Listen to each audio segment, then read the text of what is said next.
नमस्कार। आज तारीख 5 जनवरी, दिन सोमवार। आप सुन रहे हैं द लेंस का न्यूज पॉडकास्ट राउंड अप। मेरा नाम है पूनम ऋतु सेन। चलिए करते हैं खबरों की शुरुआत। सुप्रीम कोर्ट ने आज दिल्ली दंगों की बड़ी साजिश के मामले में उमर खालिद और शर्जील इमाम की जमानत याचिका खारिज कर दी।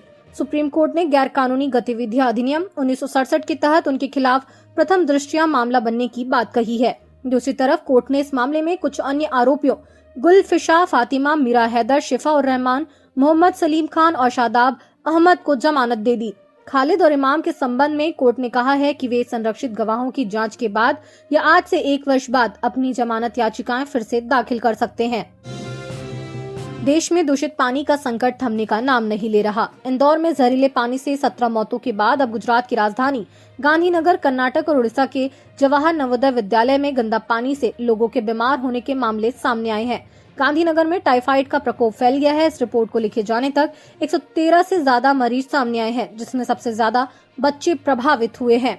गुजरात की राजधानी गांधीनगर में स्मार्ट सिटी प्रोजेक्ट के तहत बिछाई गई नई पाइपलाइंस में लीकेज से सीवरेज का पानी पीने के सप्लाई में मिल गया। इससे पिछले कुछ दिनों में 113 टाइफाइड के मामले आए, जिनमें ज्यादातर बच्चे हैं। इधर कर्नाटक की राजधानी बेंगलुरु में भी नलों से सीवरेज का पानी आने से हंगामा मचा हुआ है।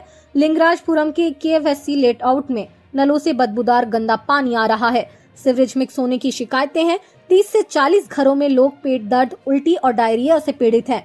बेंगलुरु वाटर बोर्ड ने सप्लाई रोक दी है। टैंकर से पानी भेजा जा रहा है। रोबोटिक प्रोब से लीकेज ढूंढ रहे हैं। वहीं उड़ीसा के खुर्दा जिले के गुरुजंगा में जवाहर नवोदय विद्यालय में कई छात्रों के बीमार पड़ने के बाद अभिभावकों में दहशत फैल गई है। रिपोर्ट्स के मुताबिक करीब 200 छात्रों के सैंपल में पीलिया की पुष्टि हुई है, जिसके चलते अधिकारियों ने प्रभावित बच्चों को घर भेज दिया है। स्कूल में 569 छात्र पढ़ते हैं। सभी प्रभावित छात्र 6वीं और 12वीं कक्षा के थे। मध्य प्रदेश के इंदौर में दूषित पानी त्रासदी मामले में कैबिनेट मंत्री कैलाश विजयवर्गीय की घंटे वाली टिप्पणी की वजह से एक SDM को निलंबन झेलना पड़ा है।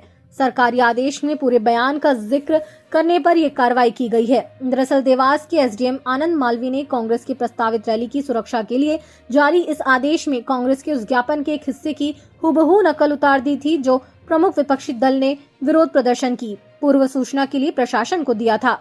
इस सरकारी आदेश में तहसीलदार और अन्य अफसरों की लॉ एंड ऑर्डर के मद्देनजर ड्यूटी लगाई गई थी। इसमें उस बयान का जिक्र करना SDM को महंगा पड़ गया।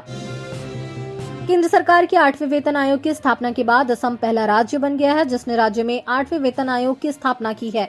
केंद्र सरकार द्वारा नए वेतन आयोग की स्थापना के निर्णय के बाद पूर्वोत्तर के इस राज्य ने चुनावी वर्ष में एक नए वेतन आयोग का स्थापना का फैसला किया है, जो लगभग 7 लाख सेवारत कर्मचारियों और सेवानिवृत्तों के वेतन और पेंशन में संशोधन करेगा। 1 जनवरी को निर्णय की घोषणा करते हुए असम के मुख्यमंत्री हेमंत बिस्व शर्मा ने कहा कि असम 8वां वेतन आयोग स्थापित करने वाला पहला राज्य होगा। उन्होंने आयोग के अध्यक्ष का नाम भी घोषित किया है। असम के पूर्व अतिरिक्त मुख्य सचिव सुभाष दास इस पैनल के प्रमुख होंगे। वेनेजुएला के राष्ट्रपति निकोलस मादुरो और उनकी पत्नी सीलिया फ्लोरेस को आज अमेरिका के न्यूयॉर्क शहर की एक अदालत में पेश किया जाना है। उन पर अमेरिका में हथियार और ड्रग्स तस्करी से जुड़ा मुकदमा चलेगा। आज पेशी से पहले उन्हें कड़ी सुरक्षा में अदालत लाया गया। न्यूयॉर्क सिटी की सड़कों पर कई सुरक्षा वाहनों के साथ उनका काफिला देखा गया, जो सीधे अदालत के अंदर पहुंचा। इस दौरान अमेरिकी ड्रग एजेंसी के अधिकारी सुरक्षा में तैनात थे। इससे पहले मादुरो को लेकर एक हेलीकॉप्टर अदालत के पास बने हेलीपैड पर उतरा था। हेलीकॉप्टर के उतरते ही उन्हें तुरंत एक वैन में बैठाया गया, वहां से सीधे अदालत ले जाया गया। दूसरी तरफ अमेरिकी राष्ट्रपति डोनाल्ड ट्रंप ने वेनेजुएला की अंतरिम राष्ट्रपति डेल्सी रोड्रिग्स को बुरा हाल करने की धमकी दी है। ट्रंप ने कहा, अगर डेल्सी वह नहीं करती तो वेनेजुएला के लिए अमेरिका सही मानता है तो उनके हाल मादुरो से भी ज्यादा बुरा हो सकता है। ट्रंप ने ये बात द अटलांटिक मैगजीन को दिए इंटरव्यू में कही है। रोड्रिग्स ने मादुरो को सत्ता से हटाने की आलोचना की है, साथ ही अमेरिका से मादुरो को वापस भेजने की मांग की है। राष्ट्रीय ग्रामीण आजीविका मिशन से जुड़ी सक्रिय महिलाओं ने बेहद कम मानदेय, सुविधाओं के अभाव और कार्य सुरक्षा के खिलाफ सोमवार को छत्तीसगढ़ की राजधानी रायपुर में राज्य स्तरीय प्रदर्शन किया। रायपुर के राजीव गांधी चौक में आयोजित इस प्रदर्शन में प्रदेश के विभिन्न जिलों से बड़ी संख्या में महिलाएं शामिल हुई। संगठन की प्रदेश अध्यक्ष पद्मा पाटिल ने बताया कि NLRM के तहत वे ग्रामीण स्तर पर स्वयं सहायता समूहों का गठन, बैंक लिंकेज, बचत ऋण, बीमा, कृषि, पशुपालन, स्वास्थ्य, स्वच्छता, पोषण, जल जीवन मिशन, आयुष्मान कार्ड, वृक्षारोपण, जनगणना जैसी कई शासकीय योजनाओं का क्रियान्वयन कर रही है। इसके बावजूद उन्हें मात्र 1910 रुपए मासिक मानदेय दिया जा रहा है, जो छत्तीसगढ़ शासन न्यूनतम वेतन अधिनियम के अनुरूप नहीं है। संगठन ने मानदेय 10,000 करने की मांग की है। आज के लिए बस इतना ही। कल फिर मिलते हैं नई खबरों के साथ। खबरों को विस्तार से पढ़ने के लिए विजिट करिए हमारी वेबसाइट theLens.in। यूट्यूब के अलावा हमारे पेज को फेसबुक, इंस्टाग्राम और एक्स पर भी फॉलो करें। शुक्रिया।